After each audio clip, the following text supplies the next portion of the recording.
It is official. I'm going to show you guys how I make my carbonara buldak ramen. Okay, here we go. The first thing you're going to need is obviously buldak ramen. If I'm not using it with anything else, like if I'm not with an onion boil or Wingstop or something like that, my favorite flavor is the carbonara because it has so much flavor. So that's what we're using today because I'm eating it alone. I have a pot of boiling water over here with already one of these in there, and you're going to let that cook, stirring occasionally for like 5 minutes. I didn't start a timer because I started talking to you. Okay, once your noodles start to look like this, you're going to turn off the heat and drain out about like 90% of the water. We have about like 90% of the water drained. I like my buldak to be really creamy, so like the more liquid the better, because your noodles are going to suck up a lot of that liquid once they're starting to cook again, once we turn the stove back on. Okay, now for the ingredients. First thing, I always add cream cheese. You guys know I cannot handle the spice, so I do everything in my power to cool it down. It also tastes better. And you guys know I never use measurements, so about that much.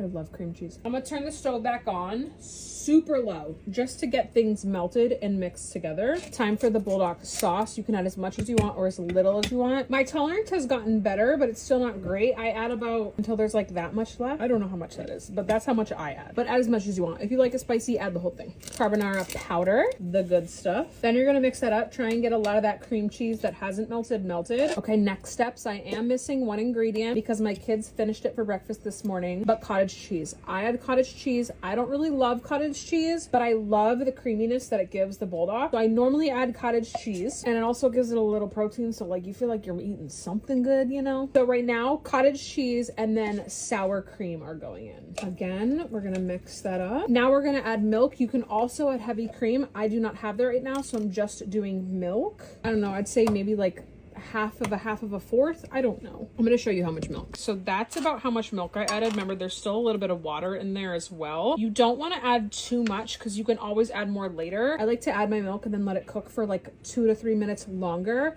And if I need more, I'll just add more. And remember, you want your heat on super, super low. Okay, last step, and I don't do this every single time, and it really depends on the kind of cheese I have. Today, we're using medium cheddar. I don't like a lot of cheese in my buldak. I really don't. But for a video, it gives it that like stringy creaminess that you kind of want. So I'm just gonna add a little bit. I'm talking that much, really not a lot. Sprinkle that over the top. I don't have a lid for this, so I am gonna put a plastic cutting board over it. I know that's not good. Don't do that. Don't do what I do. And you're just gonna let that sit until the cheese melts. Your stove is on super low, so it shouldn't cook the noodles too much longer. That's pretty much it. You can also add like furikake. Oh my gosh, my belly gets in the way of everything. I'm gonna sprinkle a little bit of this on top, and that's really it. I'm telling you guys, it's so easy. So easy. Like, it's bubbling a little bit, but it's not really cooking the noodles. It's just keeping it hot. And that is exactly how you make my carbonara buldak ramen.